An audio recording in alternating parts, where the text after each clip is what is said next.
अब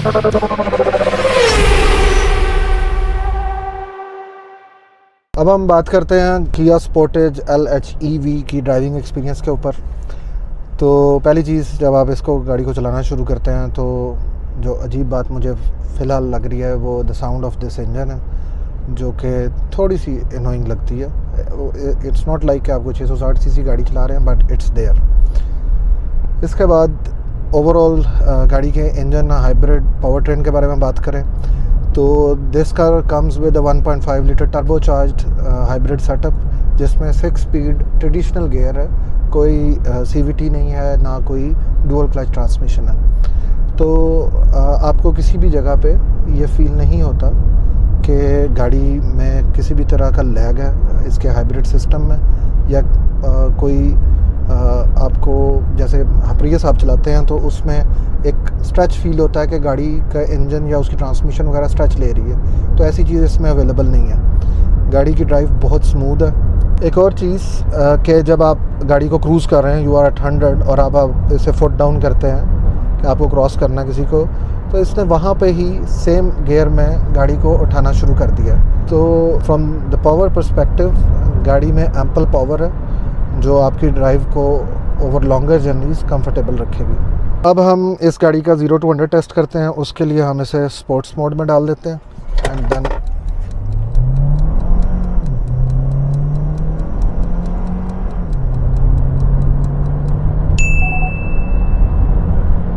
इसमें for the time being अभी जब हमने इसको टेस्ट किया है, अच्छा स्पोर्ट्स मोड पे देखेंगे RPM रेस करके रखा हुआ है इसने। मैंने पैडल शिफ्टर से गियर शिफ्ट किया तो इसने शिफ्ट किया। एक चीज़ जो मुझे बड़ी अच्छी लगी है होंडाई की और किया के हाइब्रिड सिस्टम्स में, कि इसमें आपको बिल्कुल ऐसे ही फील होता है जैसे आप एक आइस कार चला रहे हैं, किसी भी तरह का कोई लैग या वो नहीं है। जहाँ तक इस गाड़ी की एवरेज की बात है तो इसका हाइब्रिड सिस्टम के साथ आपको ये गाड़ी ऑलमोस्ट ये 15,000 किलोमीटर चली है और इट्स गिविंग 6.8 लीटर्स पर 100 किलोमीटर, जो कि रफली 14.7 किलोमीटर्स पर लीटर बनता है, जो कि मेरे हिसाब से इस गाड़ी के साइज़ के लिहाज से काफ़ी अच्छी एवरेज है।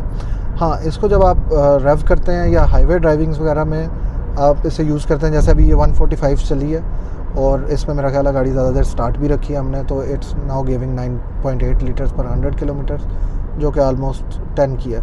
तो आप ये माइंड में रखें कि कम से कम 10 एंड देन उससे ऊपर 15 तक इसकी average in rear world very करती है। जहाँ तक बात है इसके ADAS की फ़ीचर्स का, कंफर्ट की, या उसकी आप समझे कि प्रिसीजन कैसी है, तो अब हम वो टेस्ट करके देखते हैं। सो हमने इसके ऑप्शंस ऑन कर दिए हैं जो भी अवेलेबल हैं इसके अंदर। तो अब हम इसका क्रूज़ एंगेज करेंगे यहाँ से, और यहाँ से हम इसका स्पीड बढ़ा सकते हैं। तो फ़ौरन गाड़ी के स्टीयरिंग ने ग्रैब कर लिया है और यहाँ पे ये ग्रीन निशान आने लग जाता है कि it's now following the lens. अच्छा, इसमें अडेप्टिव क्रूज़ है, तो अब मैंने थोड़ा सा उधर किया तो उसने मुझे इसकी वार्निंग देना शुरू कर दी है। हम इसकी स्पीड बढ़ाते जा रहे हैं और यहाँ से हम इसका डिस्टेंस भी एडजस्ट कर सकते हैं कि कितने फासले पे इसने गाड़ी रखनी है अगली गाड़ी से, अगर वो स्लो हो तो अब आगे हमारे बाइक आ गई है, तो अब इसने इसको एक्सेलरेट कराना बंद कर दिया। मैं इसकी लेन चेंज करता हूँ तो इसने अगेन एक्सेलरेट करना शुरू कर दिया। तो इन टर्म्स ऑफ दैट जहाँ पे लाइन है तो काफ़ी अच्छी असिस्टेंस ये प्रोवाइड कर रहा है। इसमें एक बड़ा इंटरेस्टिंग फंक्शन है, ये बटन है जिससे आप इसका लेन असिस्ट का फंक्शन ऑन ऑफ कर सकते हैं, और इसमें ये ग्रीन आपको यहाँ पे नज़र आ रहा होगा स्टीयरिंग का निशान बना, तो ये लेन सेंटर की भी करता हो, आपको असिस्ट कर रहा होता है उसमें। पूरी तरह नहीं, आपको स्टीयरिंग से हाथ नहीं उठाने देगा, पर ये लेन का सेंटर करता है। उसके बाद if you long press this button तो आपके लेन कीप भी ऑन हो जाती है। तो ये दोनों चीज़ें मिलके आपको काफ़ी कंफर्टेबल कर देती है ड्राइविंग में। अदर देन दैट अभी ये पीछे से कार आ रही है तो इसका ब्लाइंड स्पॉट लिट हो गया, और मैंने स्टीयरिंग से हाथ उठाया तो उसने फ़ौरन कहा है कि keep your hands on the steering. इसमें जो एक चीज़ इंटरेस्टिंग है, जो 360 इक्विप्ड कार्स हैं किया की या होंडाई की, उनमें ये ऑप्शन आती है कि जब आप इसका इंडिकेटर ऑन करेंगे तो आपको साइड व्यू भी देना शुरू कर देगा ब्लाइंड स्पॉट के साथ साथ। तो आप लेफ़्ट का दबाएंगे तो लेफ़्ट का दिखाएगा, राइट का दबाएंगे तो राइट का व्यू दिखाएगा। ये चाइनीज़ किसी भी कार में ये वाली ऑफरिंग नहीं है। यस, उसमें ऑगमेंटेड रियलिटी और ये वाली चीज़ें ज़रूर हैं, पर मुझे लगता है कि वो एट टाइम्स आपको गाड़ी चलाते हुए डिस्ट्रैक्ट कर रही होती हैं। ये जो चीज़ें हैं ये ज़रूरत की चीज़ें हैं और ये आपको हर वक्त डिस्ट्रैक्ट नहीं कर रही होती हैं।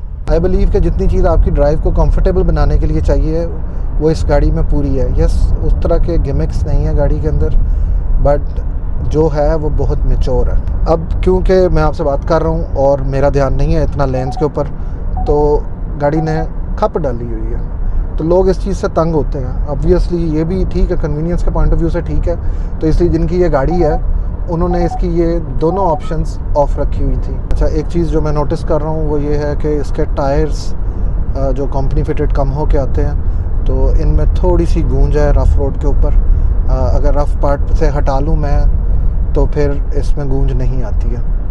बाकी जहाँ तक गाड़ी के कैबिन की इंसुलेशन की बात है, other than the tyre noise, आपको कोई भी एयर नॉइज़ वगैरह एज सच फील नहीं होता है। वी आर गोइंग एट 100, तो हल्की सी एक बज़ है जो कि यहाँ से आ रही है मुझे हवा की, उसके अलावा कोई भी ऐसी चीज़ नहीं है। अच्छा, ये सेम चीज़ मैंने किया कि बाकी ऑफरिंग्स में भी एक्सपीरियंस किया है कि थोड़ा सा यहाँ से हवा की नॉइज़ आती होती है। हालांकि इस गाड़ी में एयर प्रेस वगैरह नहीं लगे हुए, उनकी वजह से थोड़ी सी टर्बुलेंस होती है तो साउंड आती होती है, बट इसमें नहीं है। लेकिन उसके अलावा इसमें स्टिल एक हम भी है जो सस्पेंशन की कह सकते हैं यार, वो टायर से रिलेटेड ही हम है।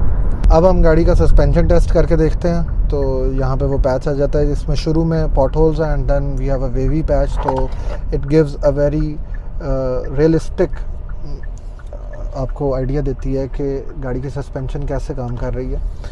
तो एक चीज़ तो मैं जो नोटिस कर चुका हूँ वो ये कि इसकी सस्पेंशन बहुत सॉफ्ट है, ठीक है। उसकी वजह से ऑल द टाइम गाड़ी में बॉडी रोल ज़रूर है। सस्पेंशन सॉफ्ट होने की वजह से आपको छोटे मोटे खड्डे तो फील नहीं होते, पर हमने इसे ये तो को बड़ा खड्डा हो तो उसमें डग की आवाज़ आती है, ठीक है। वो सस्पेंशन से आवाज़ नहीं आती है, बट सॉफ्ट सस्पेंशन होने की वजह से ठक करके टोटल आपका शॉक एब्जॉर्बर कंप्रेस हो जाता है, तो उसकी वजह से ये आवाज़ आती होती है। देन द वेवी पैच, तो इसमें भी सिग्निफिकेंट बॉडी रोल है गाड़ी में, फ्रंट पे भी और बैक पे भी, और उसकी कुछ रीज़न इसका टायर साइज़ भी। ऑब्वियसली इसकी टायर वॉल काफ़ी छोटी है as compare to some of its competitors. तो as you can see as well, पीछे से काफ़ी ज़्यादा बॉडी रोल आपको फील होता है। इवन गाड़ी फ्रंट से भी थोड़ा सा मूव करती है, अपनी लाइन को छोड़ने की कोशिश कर रही होती है। तो इन दिस रिस्पेक्ट मुझे लगता है कि जायको J7 हो गई या हैवल हो गई, तो उनकी तो बॉडी रोल इस तरह से नहीं है उनके अंदर जितना इसके अंदर है। दीपाल SO5 में तो बिल्कुल बॉडी रोल नहीं है। तो इन दैट पर्सपेक्टिव मुझे लगता है कि Deepal is the best option drive wise अगर बात करें।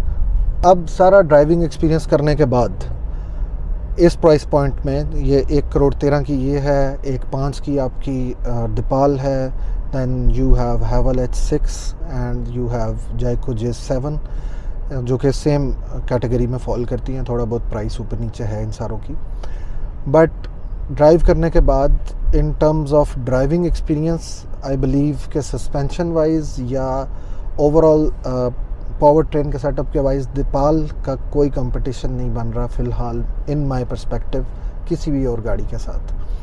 दीपाल में जो चीज़ फ़र्क है वो ये कि उसकी हाइट थोड़ी सी लो है और गाड़ी देखने में छोटी लगती है, but it's a lot of car. इसके अलावा गाड़ी के इंटीरियर की फिनिशेस भी बात की जाए तो इसकी भी इंटीरियर फिनिशेस बहुत अच्छी हैं, लेकिन दीपाल की भी ऑलमोस्ट इसी लेवल पे हैं। इवन इसका जो कलर है वो भी उसी तरह से, it's not that bright orange, Deepal में थोड़ा ज़्यादा ब्राइट ऑरेंज आता है। तो ये था आज का हमारा ड्राइविंग एक्सपीरियंस। अगर आपको पसंद आया तो लाइक करें, शेयर करें और चैनल को सब्सक्राइब कर लें ताकि हर आने वाली वीडियो के बारे में आपको नोटिफिकेशन मिल सके। अस्सलाम वालेकुम।